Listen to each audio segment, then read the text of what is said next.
Today, 3 men enter the arena. One, a slave, bound in chains, forced to fight for his life. The other, a nobleman, driven by pride and the need to win his father's approval. And the last, a bastard prince, who attempts to carve his destiny in blood and sand. This is the tale of the tournament, where honor, betrayal, and death collide, and no man's fate is guaranteed. Our tale takes place in the year 1677 of the Second Era, in a nation known as Brutania, where in her capital of Bruta, a drunk nobleman awakes. It was midday when Hector finally arose, his head throbbing from last night's drunken fun. The young nobleman looked around with a half-devilish smile on his face. His room was a mess, with sheets, pillows, and clothing scattered across the floor. He did not even know where he was. Yet, despite the pain that was in his head, he sat up, his eyes still blurry as he examined his surroundings, trying to remember everything that had happened. It took him a moment to remember that he was in the local inn above the tavern. As he searched the room, he noticed a beautiful young woman looking for her clothes. Her face was flushed with embarrassment as she tried to avoid glancing at Hector, who stared at her with a grin spreading across his face. "You don't have to leave," Hector suggested groggily. However, this only made the woman search harder for her belongings, her blush deepening. If she wasn't already embarrassed, she was about to be as close to mortified as possible when the door swung open, revealing Isabella Garcia, a woman of high nobility, her family name well known in the right circles. She burst through the door, and although the young woman attempted to remain unnoticed, Isabella immediately scrutinized her with judgmental eyes, before dismissing her like an afterthought. "Do you know what time it is, Hector?" Isabella began, her tone sharp with her hands on her waist, like a disappointed older sister. Hector simply shrugged, a twisted, proud smile on his face. As the young lady finally got dressed and hurried out of his room, apologizing to Isabella, who didn't even offer the poor girl a response or a glance. "How did you even find me?" Hector asked. "Your father was expecting you this morning," Isabella explained, completely ignoring her friend's questions. And with that, Hector's expression dimmed, as his smile completely faded. "Crap," was all he managed to say as he began to finally get out of bed and dress himself. Isabella turned her back as Hector got ready, her words cutting into him as she asked why he always did things that upset his father. Hector just scoffed, telling his dear friend that when he was out drinking, especially when he was with a woman for the night, his father was the last person he thought about. Isabella smiled at his words, even chuckling just a tad, as she called him a drunk fool and an idiot, warning him that they needed to join his father in welcoming his brother home before they both landed in serious trouble. The mention of his brother caused Hector to pause. "Today is the day my brother returns home?" Hector asked. Frowning, his head already began to ache as he could hear his father go on and on about how he should be more like his older brother. "Perhaps we could pretend you didn't find me," he suggested pitifully. But despite his plea, Isabella shook her head, grabbing him, and with a playful struggle back and forth between the two, she dragged her drunk of a friend out of his room. The two hurried across town, laughing and drawing the attention of the townsfolk. Despite both being from noble families, Hector's reputation was complicated to say the least. To some, he was known as a Funaro, a member of one of the most respected families in the land. To others, he was a champion of the sands, renowned for his skill with the sword in the arena and in the tournaments. But to many, he was simply the little brother of Antonio, the hero of the South, and Brutania's greatest general. That was the title that stung the most. Lately, however, he had gained a new reputation as the town drunk, and Isabella, his loyal companion, found her name dragged down by association. But neither of them cared. Not truly, anyways. Eventually, their laughter faded as they arrived at the gates of the Funaro estate. Isabella quickly adjusted her clothes and combed her hair to appear more presentable. On the other hand, Hector, in pure and utter defiance, with his bloodshot eyes and his shirt misbuttoned, did nothing to improve his appearance. He sighed at the thought of facing his father, knowing that even if he had tidied himself up a bit, it would make no difference.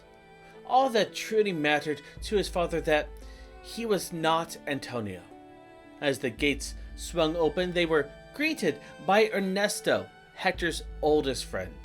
Once a street rat who had swindled him in their youth, Ernesto was now his trusted friend, more of a brother, more family to Hector than his own flesh and blood ever was.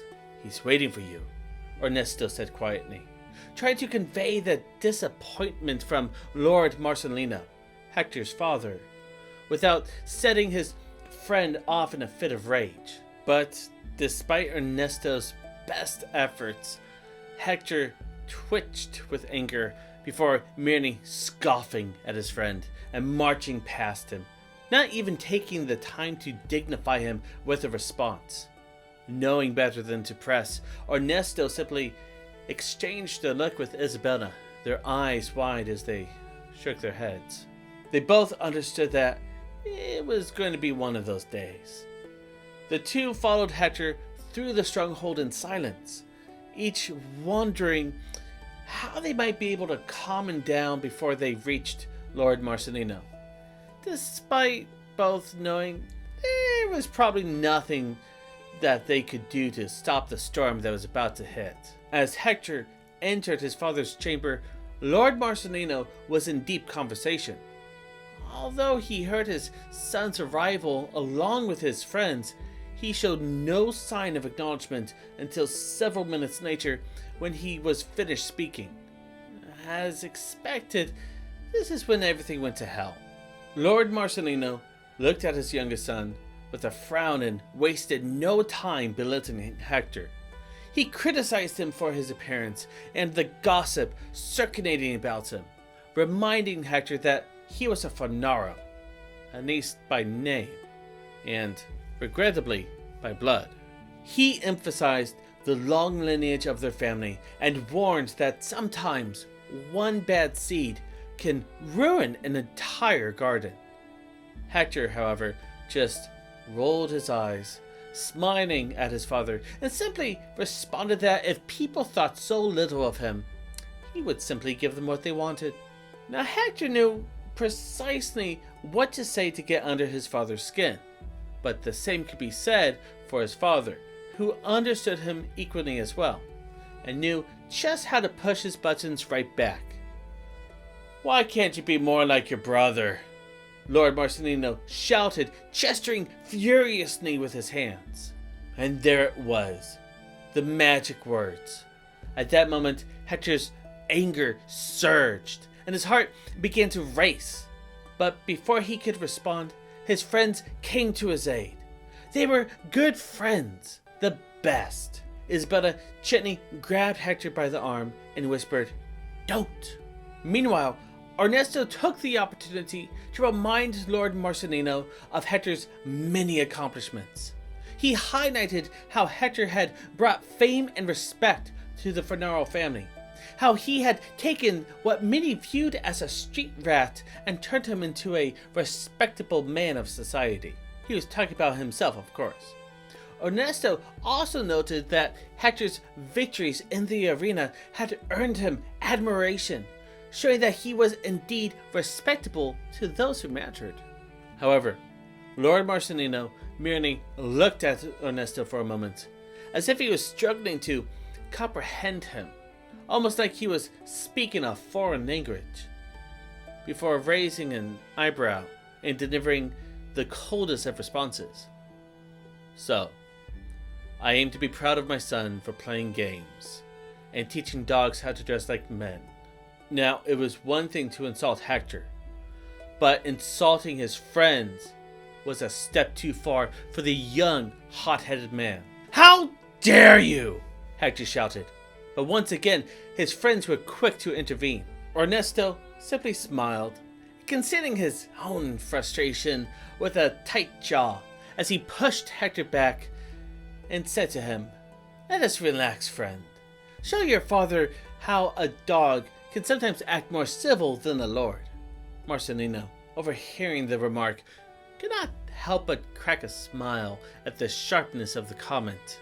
Hector looked at his friend, struggling to control his anger, which had him visibly shaking. Lord Marcelino noticed almost instantly, but either found it amusing or simply didn't care.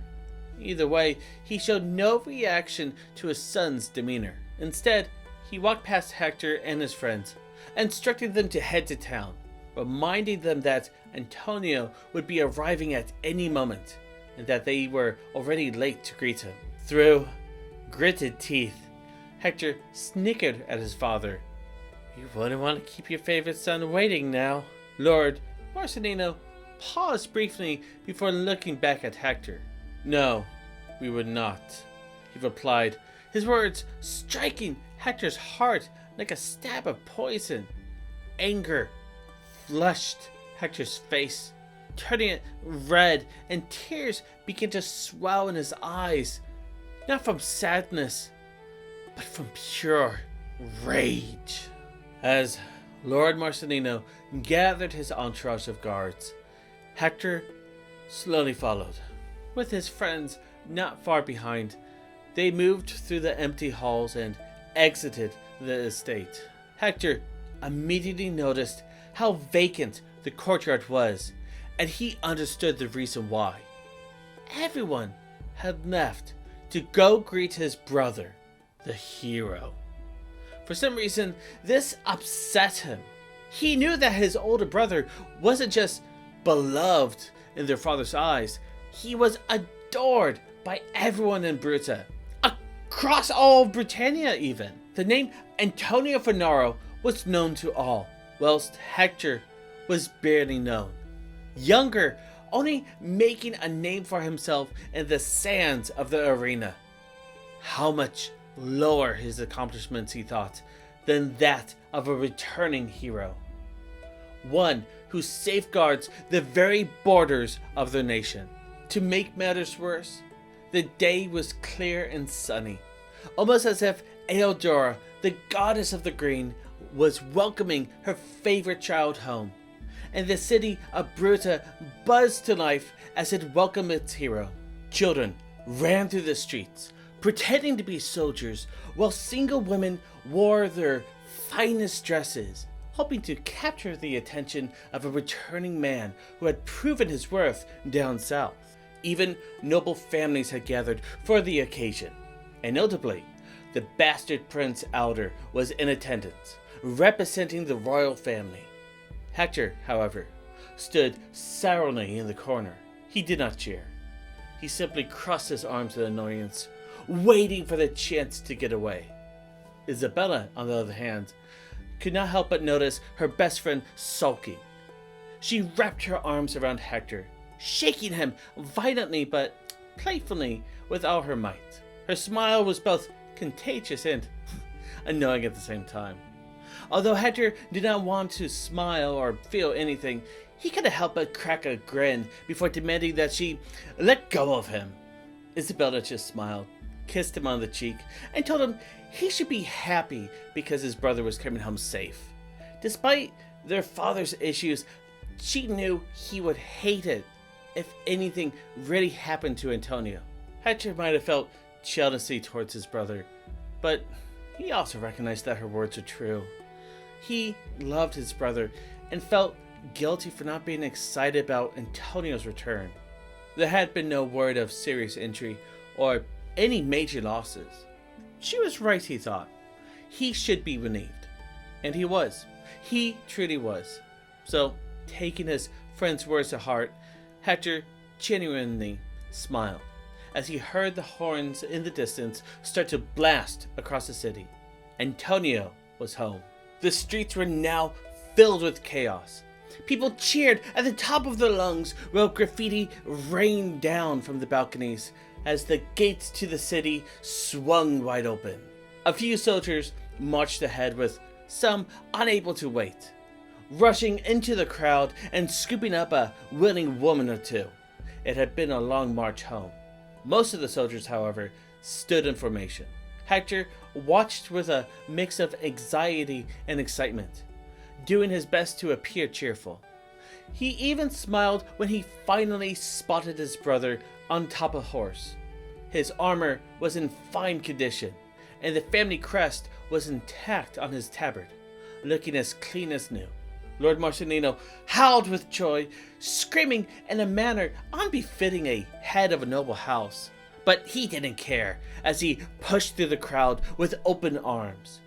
Antonio quickly noticed this and jumped down from his horse, a giant grin on his face. The two embraced as Hector looked on, witnessing his father come alive in a way he had never seen him do for himself. Well, this upset him. It was not unexpected. So Hector clapped with excitement from afar, trying to ignore the boiling anger in his stomach. It didn't take long for Antonio to spot his little brother. He gently pushed the father away and walked towards Hector. "Hello, brother," Antonio said, filled with love. Hector didn't respond with words. Instead, he ran to his older brother, and the two embraced as brothers should. Isabella and Ernesto joined them, with Antonio asking Isabella if she had been keeping Hector out of trouble. The woman simply smiled and shrugged. Antonio then looked at Ernesto, and the two exchanged an odd glance. You see, Antonio had never quite liked or trusted the street rat. Yet, he was always respectful, keeping in mind Ernesto was his brother's close and trusted friend. To say the two had an uneasy relationship would be an understatement. However, despite their tensions, they smiled and nodded at each other with a hint of respect. A subtle, uneasy silence lingered between them, but Isabella broke it by asking Antonio if he had any grand stories to tell. Antonio smiled, a look of remembrance spreading across his face. He raised his eyes as he replied, "None worth sharing with a proper lady such as yourself." Isabella smirked and playfully slapped him, threatening that if he did not tell her a good story, she would be wildly disappointed. Even Lord Marcelino, still in a euphoric state, demanded that his son recount something amazing for all to hear, raising a glass of wine that Antonio and even Hector laughed, not knowing where their father had got it from. Off a commoner, perhaps? Antonio looked at his father, brother, and friends and relented, lowering his head. But just as he was about to begin telling them a story of valor and heroism, he heard many people in the crowd near the gate gasp in horror and awe. Everyone looked over to see a beast, larger than anything most had ever seen. His hair was long and covered with dirt. His face was marked with tattoos of old. His body toned and scarred, and his arms were as thick as a grown woman's torso. Children ran, women covered their mouths, and the men shifted uneasily at the sight. "What is that?" Lord Marcelino asked, turning to his son. "They call him Gorack," Antonio said. His face no longer cheerful, but was now as hard as stone. His jaw tightened. "He was a savage we caught. He fought like no man I'd ever seen. It took half a dozen of our men to subdue him, and by the time he had already killed many of our men on the battlefield." An eerie silence washed over the crowd as Gorack was pulled forward by chains that bound both his ankles and wrists, each chain held by a separate guard. "Why, by the gods, is he still alive?" Ernesto asked, while stroking his chin with intrigue and a tad of disgust. It didn't take much to unnerve Ernesto, and it wasn't even the man's size that did so. It was the defiance burning in Gorack's eyes, a look that told everyone that he was not broken. Not yet. Antonio sighed at the question. It was something he had wondered himself. Despite Ernesto being the one to ask, Antonio answered to his father, explaining that he had never seen anyone fight like Gorack. In the early days, he had hoped to break the man, to make him into a citizen. It wasn't unheard of, and he had thought that perhaps he could sway the savage with gold and the promise of glory if Gorack swore an oath to forsake his people and fight for them. But to Antonio's disappointment, not only did Gorack refuse, he wouldn't even take time to learn their tongue.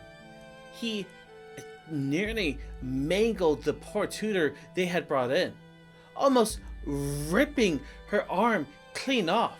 Isabella gasped at the revelation. Hector swallowed hard as he watched the man being paraded through the city. People had begun to grow bold again, some even going as far as throwing food at the giant. Hector, however, only stared and swore the man was staring back, locking eyes with him in a way that felt personal, almost as if Gorack believed it was somehow Hector's fault that he was where he was, despite the two never laying eyes on one another before then. Lost in a trance, Hector didn't even notice his brother was saying that after so much wasted time, he figured that he would at least be good entertainment in the arena. Maybe he could even make the family some gold if they chose to make him a proper gladiator of their house. However, this was not something the Funaro family was known for. They were typically recognized for their farmlands, noble connections, trade, and contributions to the defense of Brutania's borders. While Hector himself had participated in such games and gained fame, owning a slave to fight for them was not part of their tradition. Nevertheless, even Lord Marcelino saw the value in the spectacle that the man was bringing. No one could take their eyes off him as he was pulled through the bustling city. Breaking from his trance and pulling his eyes away from the beast, looked at Antonio with disgust and anger. The sand, the arena, had been where he was carving a name for himself. And of course, now Antonio would be trying to take even that away from him. "Isn't slave fighting beneath us, brother?" Hector barked, cracking his neck, not caring who heard his words. Isabella quickly grabbed her friend's arm. "Don't," was all she whispered, pleading with her grip for him not to cause a scene. Antonio simply looked down at his brother, his expression cold, almost like their father's. But before he could respond, Lord Marcelino intervened, shouting for all to hear. "Of course, my youngest, pampered behind safe walls, doesn't understand what a grand gift his brother has brought us." Hector's eyes darted from his father to Antonio. his face twitching with frustration. Antonio just stared back, cold as ice, anger simmering at his brother for trying to embarrass him so publicly. Meanwhile, Lord Marcelino continued his praise, declaring that a grand tournament would be held in the weeks to come, one in which they would all see just how savage this beast truly was. The crowd roared with excitement. Some continued to throw food at Gorack, while others gasped at the idea. Most of the nobles present, those who usually took part in such tournaments, gulped uneasily, already knowing that they would withdraw rather than risk real harm. Lord Marcelino drank in the crowd's roar, welcoming the cheers with open arms. Yet, his gaze returned to his sons, who were still locked in a silent contest of will. And as usual, Marcelino came to Antonio's aid at Hector's expense. This would be a grand tournament, where not just nobles but gladiators alike may enter. Real fights shall be held, not plays for shows, and death will be promised. Hector let out a snicker, breaking his gaze to look up at his father, who loomed over them on a pedestal. Lord Marcelino looked down at him. We will see what it's like to witness real fighters take to the sand, not boys who pretend. The words struck Hector like a knife, and in a burst of rage, he screamed at the top of his lungs, "I will enter the tournament!" Gasps cut through the air as the crowd fell silent. Isabella's eyes went wide with fear. Ernesto covered his face and shook his head in disbelief. "What are you doing?" Antonio asked, his voice filled with concern for his little brother. "I'm doing what we Funaro do, bringing honor to our house," Hector declared as he grabbed a drink from a nearby man. And in one grand gesture, he gulped it all down and smashed the cup onto the ground and wiped his face in defiance. He then turned his back on his brother, grabbed Ernesto, and shoved his way through the crowd. Isabella quickly chased after them. Lord Marcelino laughed and told the crowd, "I think my youngest boy has had one too many drinks. You know how Hector can be." His voice was booming, and loud enough for Hector to hear over the crowd as they erupted in laughter. But the young man, he did not stop. He just moved quicker with purpose, nearly pulling Ernesto's arm out of its socket as they pushed through the mocking crowd. However, Antonio did not laugh. Instead, he immediately followed Isabella in pursuit of his little brother. Isabella was running as fast as she could to catch up, but Hector and Ernesto were moving with such speed that she could only watch them pull farther and farther ahead, until, out of desperation, she finally screamed for them to stop. The men halted immediately. Ernesto rubbed his shoulder in pain, while Hector paced back and forth in anger. His face flushed red as he waited for Isabella to catch up. Out of breath, Isabella gasped for air and shook her head at Hector in disbelief. "You can't seriously enter the tournament, Hector. You heard what your father said. There would be real gladiators in there, not to mention that beast of a man." Hector scoffed at her words, asking if she thought he was scared, if he believed his father was right, that all he did was play fight, that he was worthless, nothing like his brother.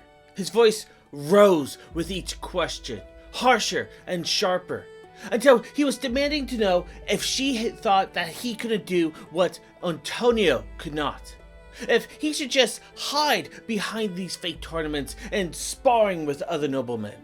The more he spoke, the more his anger grew, until he was towering over her. That was when Isabella slapped him across the face. "Stop it! You're being a fool! You're going to get yourself killed like a fool just because you let your father get to you."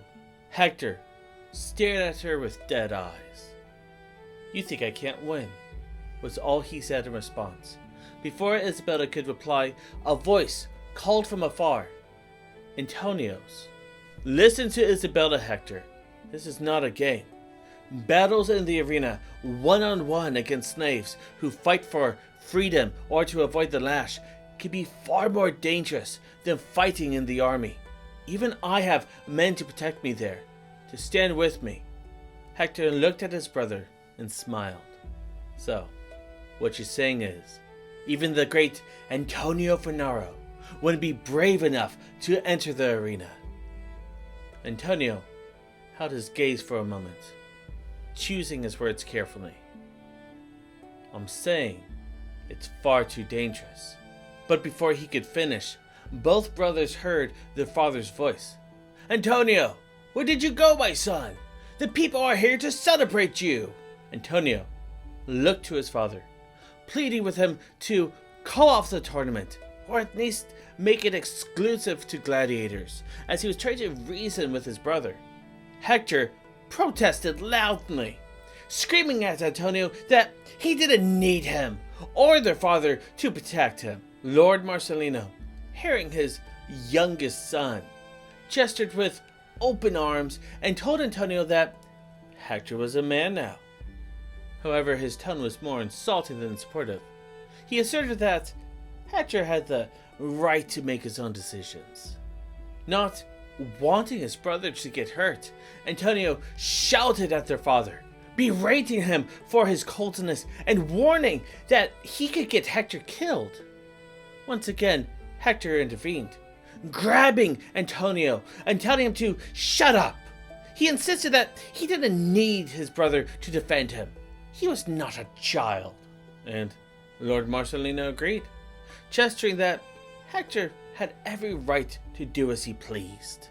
He even added that if Hector wanted to make a fool of himself and risk getting hurt in the arena, that was his decision. Just as Antonio bravely risked his life defending Brutania's borders, Hector had the right to put himself in danger in the arena.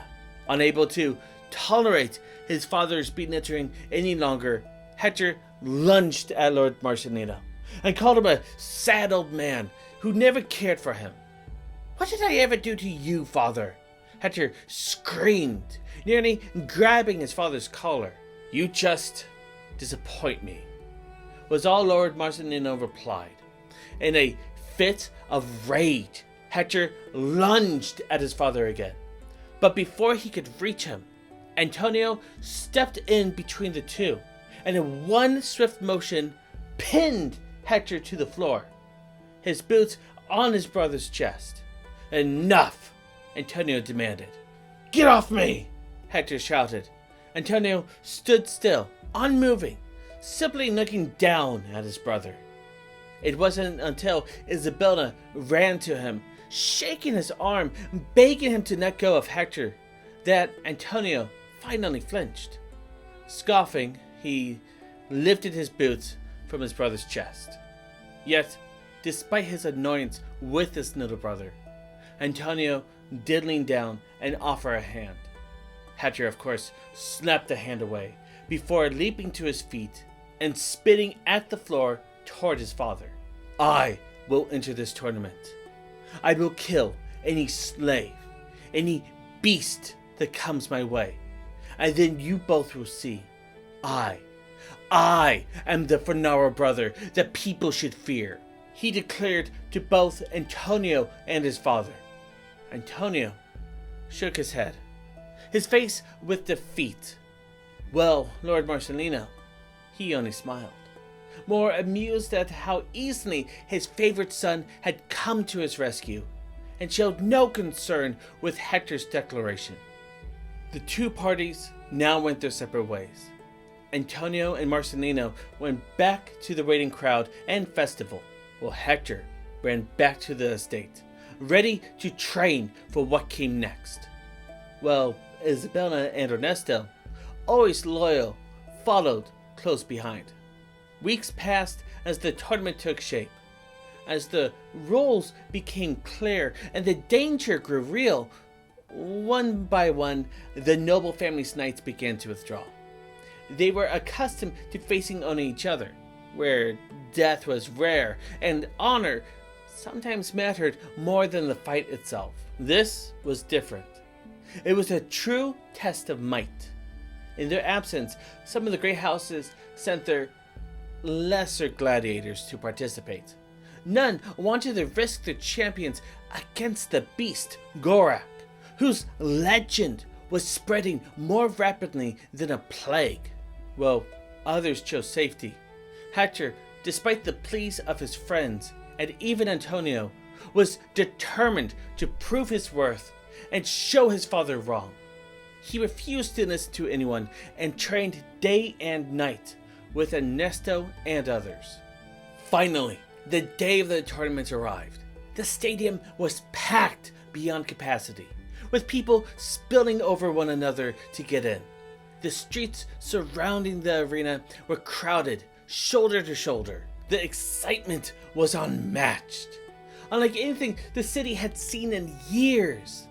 The anticipation around the event reached a fever pitch, fueled by the rumor that both Funaro and the bastard prince Alder had not withdrawn their names from the list of competitors. This sent the city of Bruta into a frenzy, as everyone wanted to witness the clash between a prince, a nobleman, slaves, gladiators, and Gorack himself. Little time was wasted on ceremony. With the crowd growing wild, Lord Marcelino had no chance to welcome them all with a grand speech that he had prepared. For you see, it would have been pointless, as the roar of the crowd was deafening. So, just like that, the tournament began.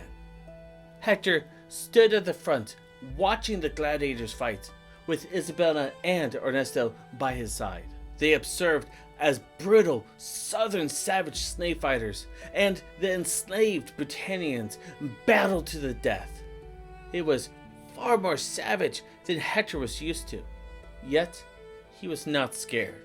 However, Isabella was filled with enough fear for the both of them, pleading with her beloved friend to reconsider even now. She hoped to talk some sense into him. Ernesto, on the other hand, had spent weeks training with Hector and knew it was pointless to try to even convince him to leave. After hours of fighting and watching his father pass judgment on bouts that didn't end in a decisive death, it was finally Hector's turn. Isabella still fought him, going as far as to cling to him in a desperate hug. It got so bad that Ernesto had to physically rip her away and restrain her as she screamed for Hector to come back. The crowd only grew more frenzied at the display. This is what they've been waiting for, to see a proper nobleman place himself in real danger. They roared with excitement, like starving pigs foaming at the mouth. Hector stepped onto the sand, glancing back at his father, who regarded him with the same cold eyes he gave the slaves. It did not shock him, even in the least. What did surprise Hector, however, was that his brother was no longer at their father's side. Instead, Antonio now stood in the front row among some of the noblemen, with Alder at his side. It was odd, but Hector gave it no thought. Perhaps Antonio simply wanted a better view. There was no time to dwell on it. The gate opened, and an Artemis gladiator strode onto the arena floor.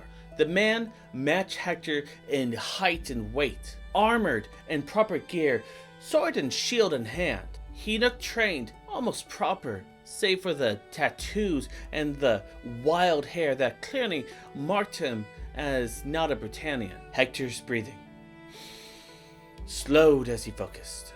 His nerves buzzed through him, not with fear, but with anticipation. He didn't just want to win. He wanted his father, his brother, Ernesto, Isabella, and all of Brutania to know exactly who he was. Hector Funaro. The gong rang. The fight was quick. The gladiator may have been Hector's equal in size, but from the start he was outpaced. Hector was faster, stronger, more controlled. A slash to the man's leg staggered him, and in the blink of an eye, Hector was behind him, forcing him down to his knees. Unlike the other contestants before him, Hector did not wait for his father's judgment. He plunged his sword into the Argmithian gladiator, and, as if lightning had struck his chest, the roar of the crowd set his heart racing. He threw back his head and roared in victory. His eyes were wide as the sun. It was a feeling he had never felt before, like he was truly alive for the first time in his life. Hector returned to the stands, his chest still heaving, the heat of the fight clinging onto him like a second skin. Ernesto was the first to reach him, throwing his arms around his friend in a hug so tight Hector felt the steel of his armor press into his ribs. It was a brother's embrace. Proud, unyielding, Isabella stood a few paces back, her eyes locked on him. This wasn't the Hector that she knew, not the drunken troublemaker, not the boy that she'd grown up with. There was something untamed in him now, something fierce and dangerous, like the wild men from the south they'd been taught to fear. He stood taller in her eyes. His movements felt heavier, and she could still see the blood splattered along his boots, as he smiled and celebrated with all his teeth showing like he had just won something priceless. Her heart twisted in uncertainty, but then the crowd roared again, and in that noise she realized he was still here. He was still alive. Relief overwhelmed her. She stepped forward, wrapping her arms around him, and held on, her eyes filled with tears, not just for his survival, but for the gnawing realization that this was not over yet, that she would have to endure more of this. The next day, Hector did not have to fight, but he was there for every belt, watching each one closely. The match that truly caught his attention was Alder's. Hector knew the prince well. They had recently become drinking companions as Alder came of age. He was a tad younger than Hector, but he was rumored to be quite good with the sword. I guess they would soon find out. Hector, however, he did always feel a certain bond with Alder. For you see, despite Alder being the older brother, he was a bastard, and his brother was not. So like Hector, he knew what it felt like to be in the shadow of a sibling. In many ways, Hector and Alder were the same, both chasing for their father's approval in any way they could grasp it. Alder's fight was every bit as much of a spectacle as Hector's, perhaps even more so. For you see, the people of Brutania roared with every parry, every strike. Yet, just like Hector, Alder controlled the fight from start to finish. He moved with such confidence and precision that the crowd seemed almost drunk on his skill. Proud that their prince was such a formidable swordsman, Hector watched with a tightening in his chest, a mix of fear and annoyance, as it dawned on him that his victory in this tournament, what he felt was his destiny, might now be a true challenge. He had been cocky. He had seen the slave fighters and truly thought he was a tier above them all. He knew Gorack was still to be seen in action, but he had never even considered Alder to be a threat. But if Alder's performance was enough to shake Hector, then his world was about to be turned upside down. For you see, Gorack, the beast from the south, was up next. At first, it was his opponent who took front and center. A gladiator who went by the name Thrand came out of the eastern gate. Fully armored like a proper gladiator, he had a sword and a shield, but no helmet, so that his native Argmithian tattoos were on full display for all to see. The gladiator, he clearly was not new to this. He was playing to the crowd, lifting his arm to victory before the match had even begun. He even spoke the Brutanians' native tongue quite well, and the crowd was eating it up. The man even smiled as he pointed his sword, half twisted, at the entrance, promising the people of the arena a good show, vowing a good death to his opponent.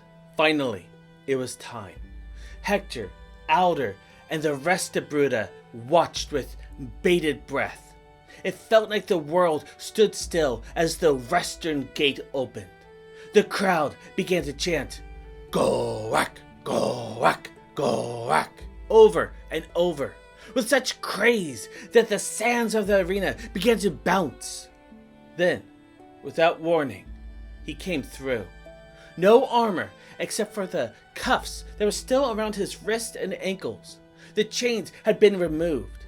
He walked out slowly, barefoot, his long hair covering his face, and from behind him, a sword was tossed by a Brutanian guard, not wanting to get close to the beast.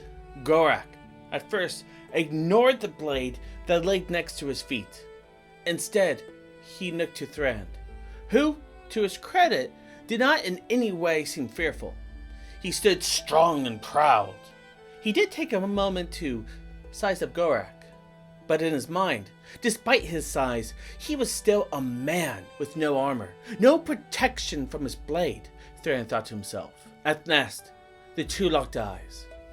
Thran declared to the crowd that he would cut the beast down, and as they cheered, Thran looked back and up at Lord Marcelino, giving him the honor of bowing to the Lord.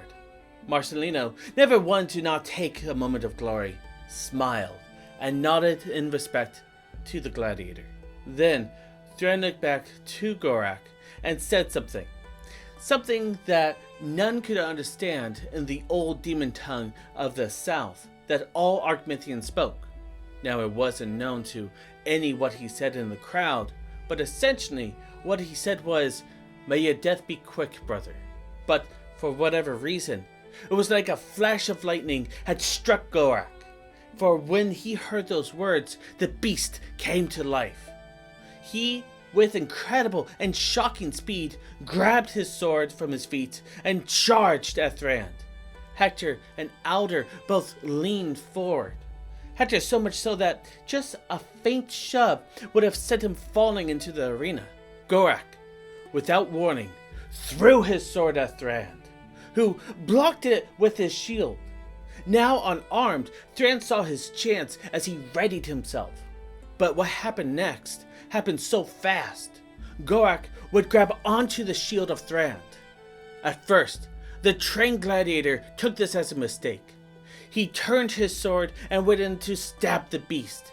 But before he knew it, Gorack was swinging him off his feet and onto his back.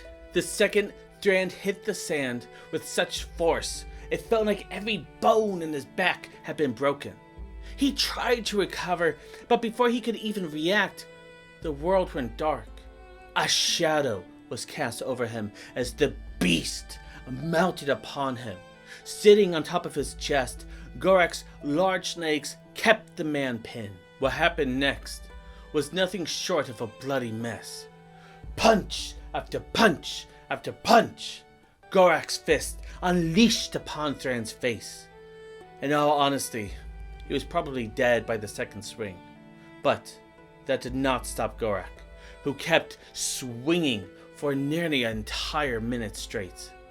Hector looked down at his hand as it shook, until he grabbed it to make it stop.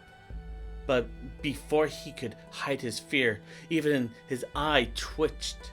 And if any could see that under his armor, even his stomach shook. He realized now that his brother was not lying about Gorack. Finally, Gorack tired and stood up. Without a word, he walked back through the western gate, leaving the crowd in awe of the beast. With the day of fights over, Hector rushed away, not wanting to hear the pleas of his friends and brother. But Isabella would not be so easy to run away from. She cornered Hector as he was preparing his horse, and without a single word spoken, she ran to the man, hugging him, crying like a woman already in mourning.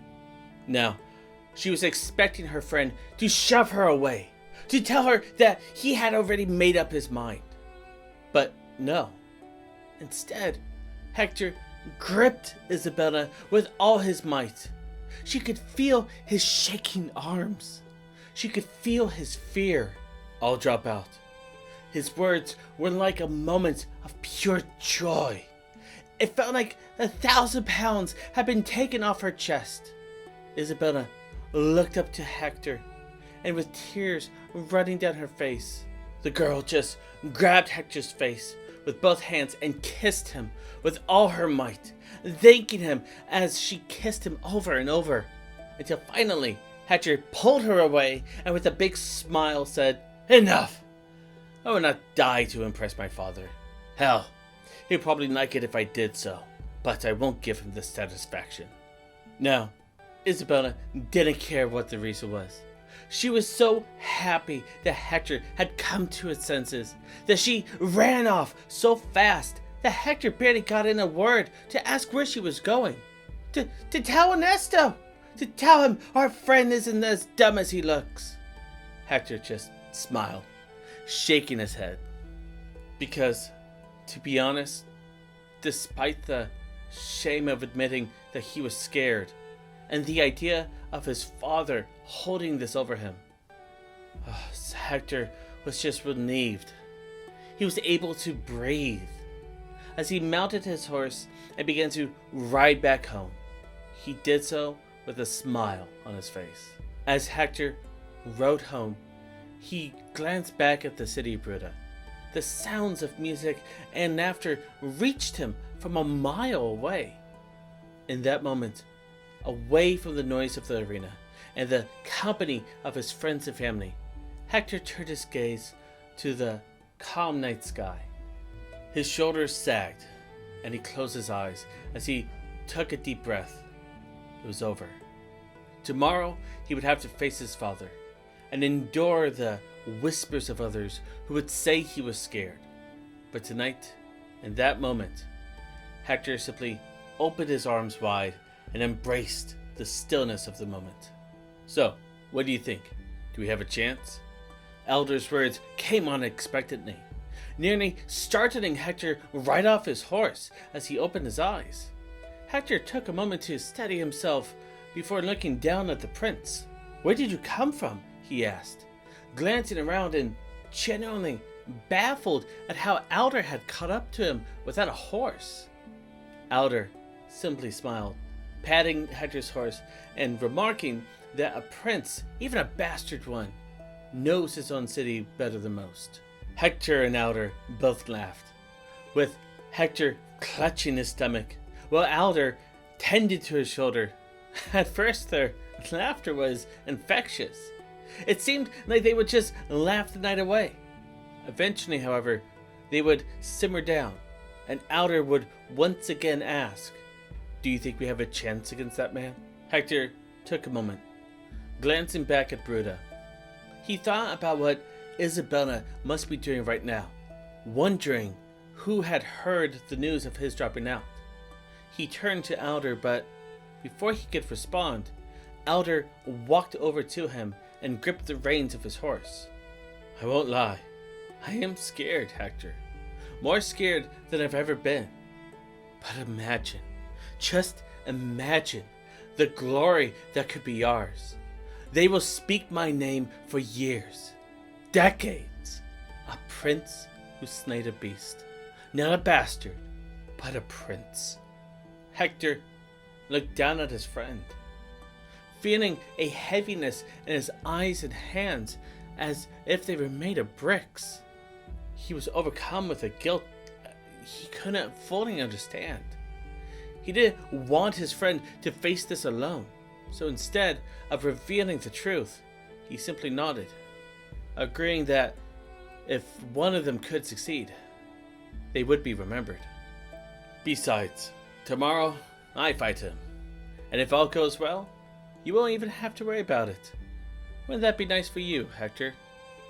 Alder said, forcing a somber smile in an attempt to hide his own fear. Hector nodded in response, as Alder gave a hearty smack to Hector's horse, setting him on his way and wishing him a good night.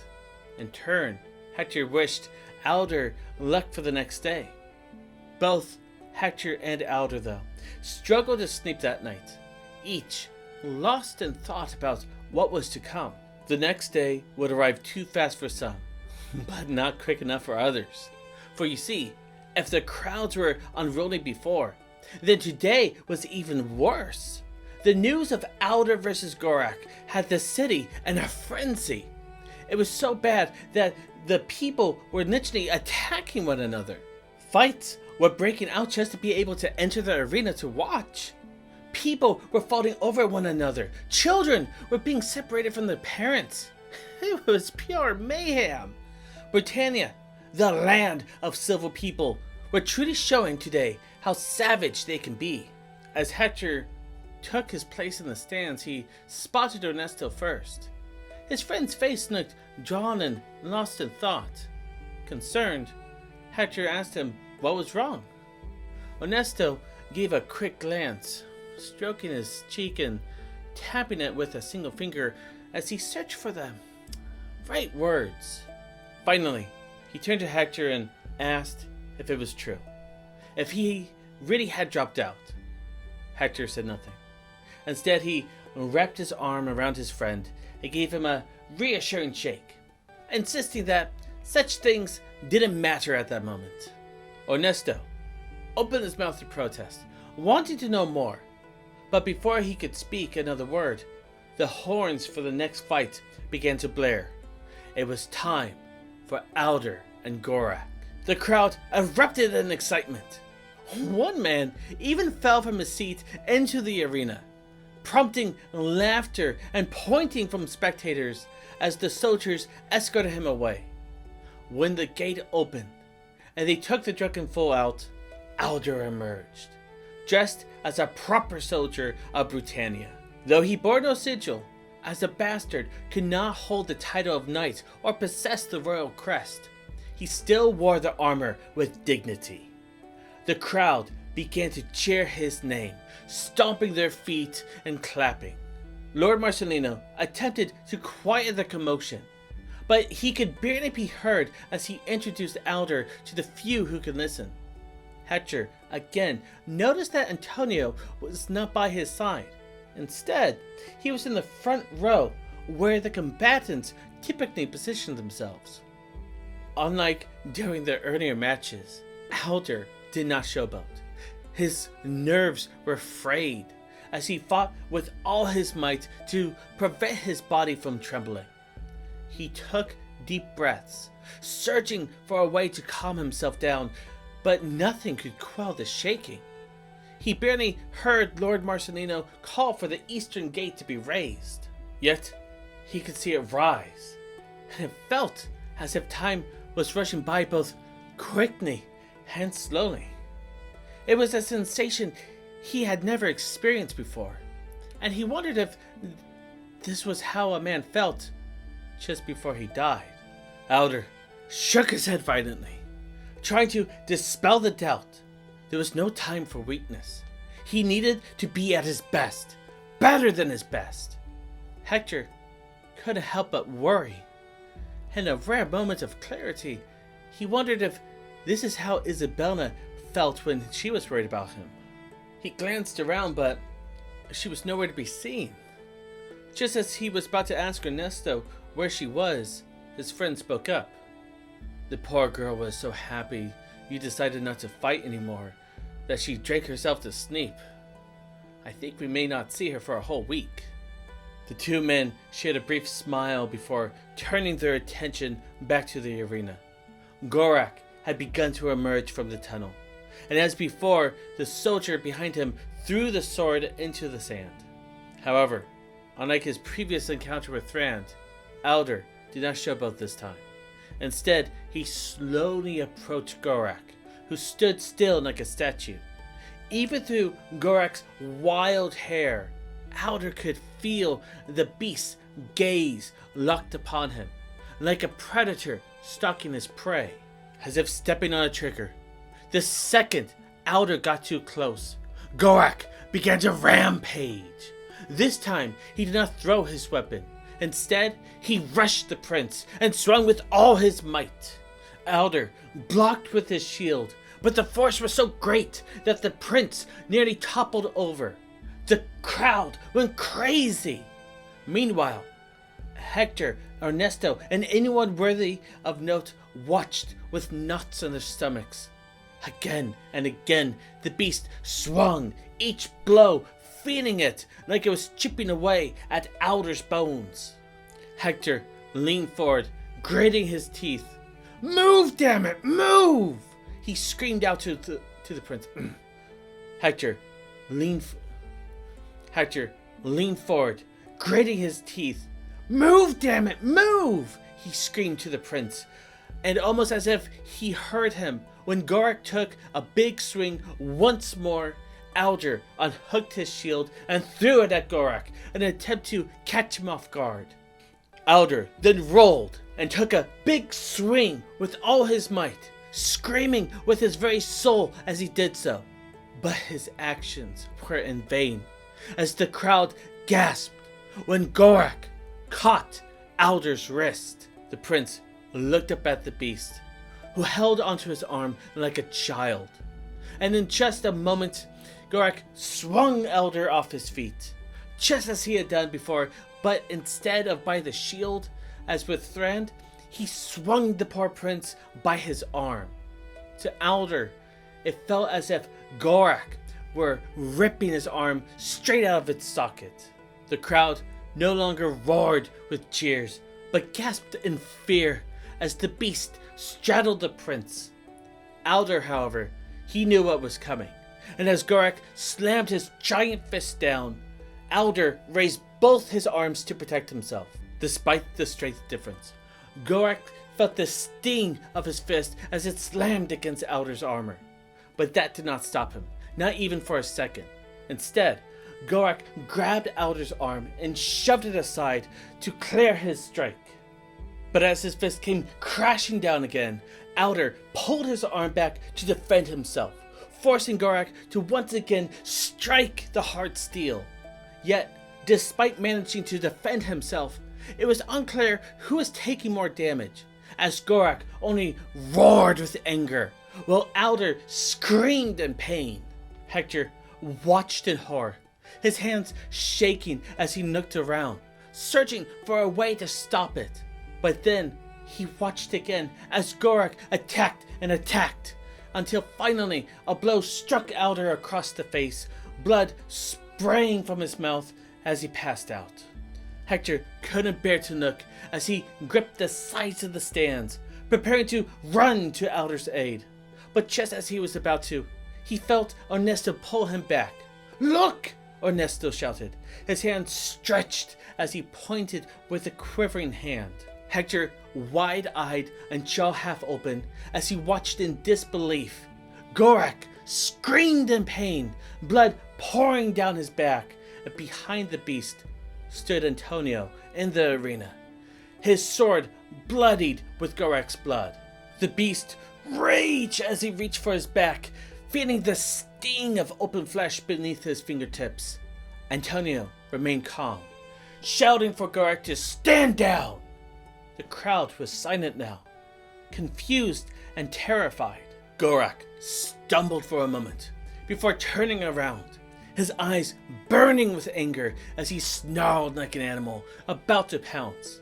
The savage stormed across the sand, his feet kicking it 2 to 5 feet high, as if he were tearing the arena floor apart with every step. Antonio only shook his head, almost though as warning Gorack not to do it. But Gorack did not slow. He did not heed the chance the Brutanian had given him. Instead, he charged, weaponless, at Antonio. With almost impossible speed, Antonio stepped aside, and, with all the force that he could muster, rammed the hilt of his blade into the savage's kidney. Gorack screamed in pain, but Antonio gave no time to recover. He stomped down hard on his calf, drawing out another cry of agony. And as Gorack tried to gather himself, he felt the cold edge of steel pressed against his neck. "Enough!" Antonio shouted. "Stand down!" Gorack snarled as he looked down at the sword, and then up at Antonio. His eyes twitched, but Antonio pressed the sword harder against his neck, once again demanding that Gorack stand down. Slowly, Gorack began to calm. His breathing grew steadier as he surrendered. He recognized this man. He had been captured by him before, and he knew that Antonio would not hesitate to kill him. At first, the crowd was silent. Everyone watched with bated breath. But as Antonio ordered the soldiers to assist Alder and to take Gorack away, Lord Marcelino shouted from above, "My son, Antonio, hero of the South and savior of the prince!" His words were met with an explosion of cheers from the crowd. Amidst the celebration, Hector stood by in silent disbelief. Once again, his brother had stolen the spotlight from him. Once again, he found himself overshadowed by the great Antonio Funaro. Jealous rage coursed through him as he watched his father nearly in tears with pride, while the world sang his brother's praises. He observed as Alder was escorted away by half a dozen soldiers, and noted that it took 4 men to safely escort Gorack away. Ernesto noticed Hector's rage and the tremors that shook his body. He knew what thoughts were running through his friend's mind. "Careful, Hector," he whispered to him. Hector's hands shook as he gripped the guardrail, his mind consumed with one desperate wish: to silence the world, to make the crowd stop chanting for his brother's name. What truly broke him, though, what pushed him over the edge, was when Antonio made eye contact with him. Antonio had no ill intent. He was simply looking at his brother, who was staring back at him with such intensity that he could not help but notice. But Hector, he took it the wrong way. All he saw was what he wanted to see: his brother mockingly gazing at him with those judgmental eyes that seemed to say, "I am better than you." "Hector!" Ernesto shouted, trying to break through to his friend. But it was too late. For the second Antonio looked away, Hector vowed that he was going to kill Gorack. Ernesto shook his head in disappointment, knowing that it was pointless now to even try to talk his friend out of it. Hector stormed off, not to be seen again until the next day, the day of the final match between him and Gorack. After his fight with Alder, people began to whisper that the younger Funaro brother was on a path that would lead to his own demise. Hector heard some of those whispers and seen the concerned stares directed at him. So he once again ran away, seeking to clear his head and get a full night's sleep. He wanted to avoid the world, but most of all, he hoped to evade Isabella until it was too late. He knew the news of his decision not to drop out would eventually reach her. He knew she would do everything in her power to change his mind, moving heaven and earth if she could. But his mind was made up. Tomorrow, he would face Gorack. Tomorrow, he would either live or die in the arena. For Hector, he would rather die than have Antonio save him. The next day would arrive, but before the city of Brutania could wake, before the morning shadows took hold, before the chatters of the crowd or the filling of the arena, Hector stood on the sands of the arena, fully armored, his family crest cleaned and proudly etched into his tabard. He was Hector Funaro, and today his destiny would be decided. As the arena opened and the people of Brutania filled in, they looked in awe at Hector who stood silently, waiting in the sand. One by one, the seats filled. Eventually, Ernesto arrived. He quietly took his place in the front, looking down at his friend and offering a silent prayer. Next came Hector's father, who, for a brief moment, acknowledged his son, only to roll his eyes, dismissing him as being dramatic, showing not the slightest hint of fear for his son's well-being. Then came Isabella, screaming Hector's name, begging him not to do this. Ernesto quickly grabbed her arm, warning her that all she would do now was distract the man. Isabella cried, cursed Hector, and shouted that she would not watch him die before running off. Hector felt a twinge of guilt, but he shook it away. Then Antonio arrived, and like before, he took his seat in the front row.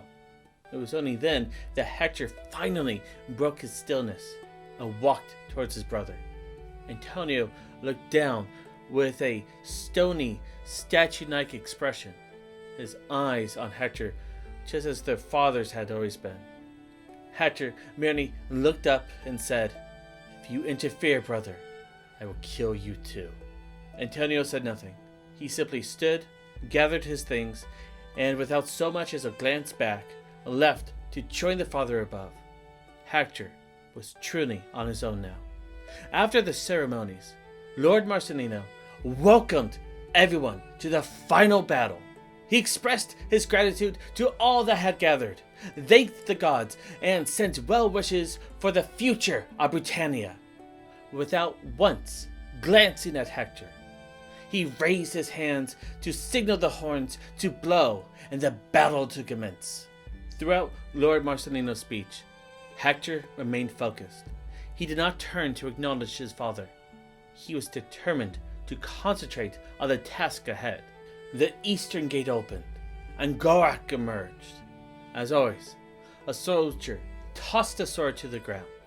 But this time, Gorack did something different.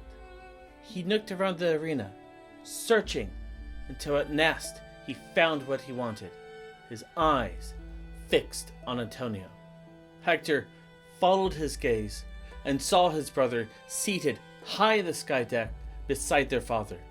His father, who was in deep conversation, whispering and laughing with a nobleman Hector barely recognized. Antonio, however, was not laughing.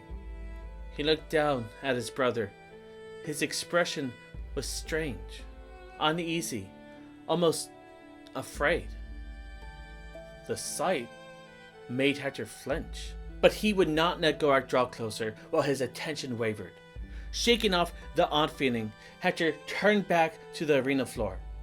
Gorack had taken up his sword and, just as he had with Alder, was sizing up Hector for the attack. Hector took a deep breath, tuning out the crowd around him. He briefly closed his eyes, and when he opened them, he saw Gorack charging toward him. An odd sensation washed over him. It was as if clarity had taken hold. Hector wasn't scared. He felt a strange numbness, indifferent to whether he lived or died. But as the beast drew closer, the image of Antonio flashed in his mind, remembering how effortlessly Antonio had subdued the creature. This sparked a surge of anger within Hector, and he gripped his sword tightly as he charged towards Gorack, screaming like a man possessed. The two clashed violently. Gorack was much stronger and faster. As their swords met, Hector was nearly forced into a full circle, his wrist almost snapping under the pressure. But he refused to let go of his weapon. Gorack watched Hector wobble. Then he dropped his own sword and grabbed his shield, attempting to use the same tactic he had with Thran. Just before he could swing and knock Hector off his feet, Hector stabbed his sword into the ground next to Gorack's foot, forcing the beast to move defensively.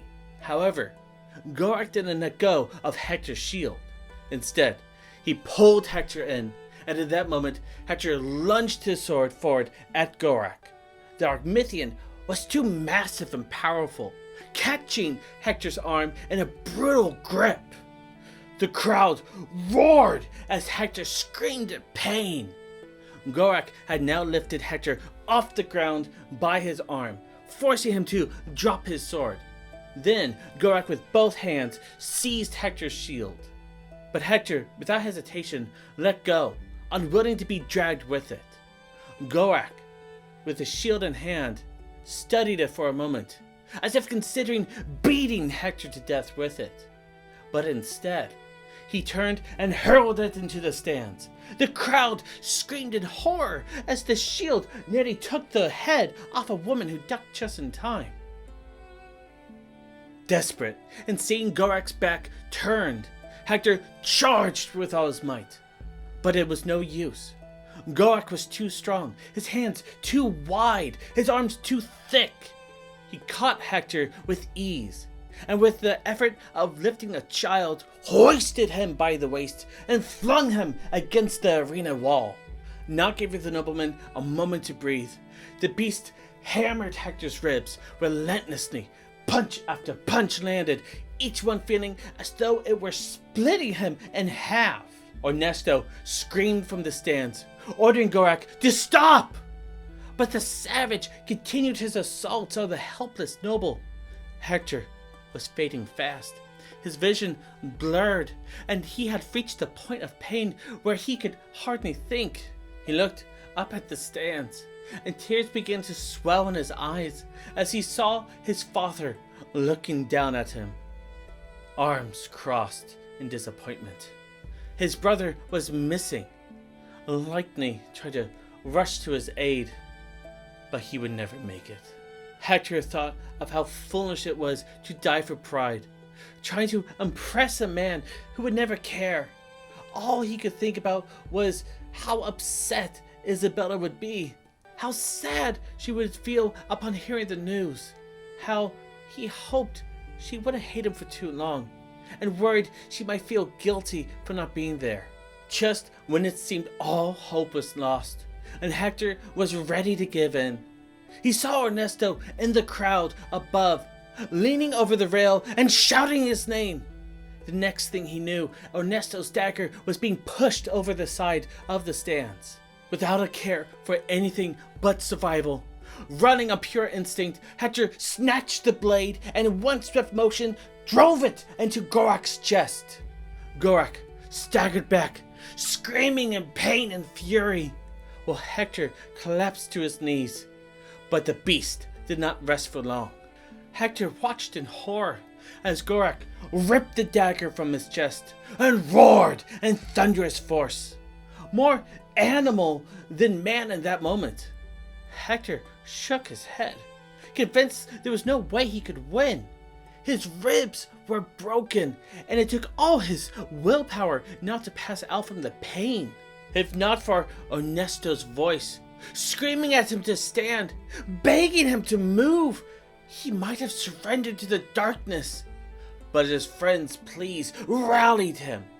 Groaning, coughing up blood, Hector forced himself back to his feet, his legs trembling beneath him. He looked at Gorack, who was still examining the wound on his chest, until their eyes met. Then the beast charged. Well, all Hector could do was sigh. But just before Gorack reached him, Hector dropped back to his knees, and with the last of his strength, he clawed up as much sand as his hands could hold and flung them into Gorack's face. It was a desperate move, but it was the only one he had left. Hector watched as Gorack thrashed about, desperately trying to clear his eyes.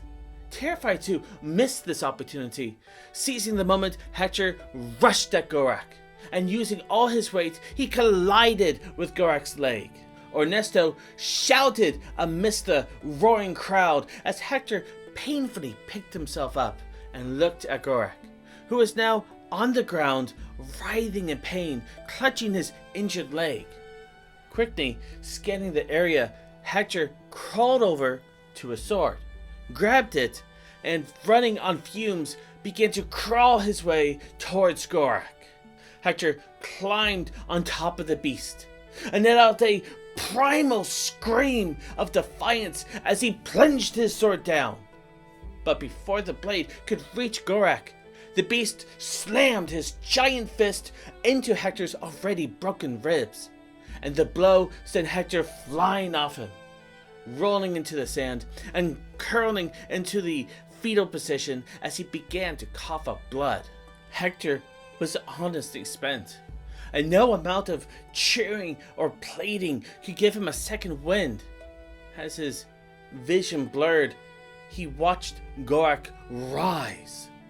The beast's eyes were red and still burning from the sand, but his rage was clear as day as he limped his way towards Hector. At this point, all Hector could do was watch, his body trembling in fear of what was about to happen.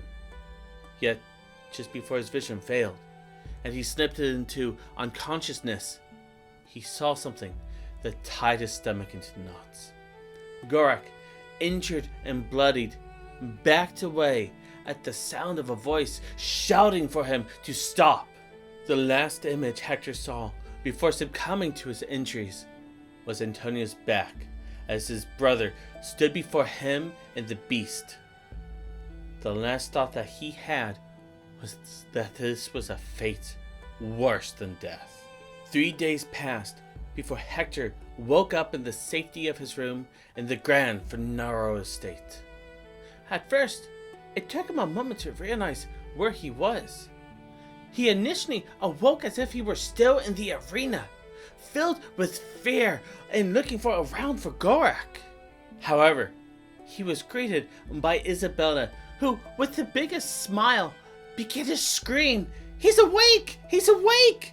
She repeated it so loudly that it felt like all of Bruta could hear her. Hector tried to sit up, urging her to quiet down, but as he did, a sharp pain stabbed through his ribs, causing him to fall back down. Ernesto, who had been hiding in the corner like a spy, stepped forward from the shadows.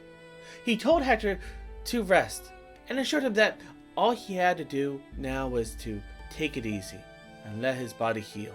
Hector looked down at his body, wrapped in band-aids all over. His fingers looked swollen, and he smelled as foul as a carcass left out in the sun. He looked at Isabella with shame and embarrassment, but she didn't care in the least, and he could tell. He could see how worried she was. She looked almost as bad as he. He could tell without asking that she had not slept a moment since that day. Her eyes had horrible dark bags underneath them, and the already thin girl looked like she had withered away into nothing.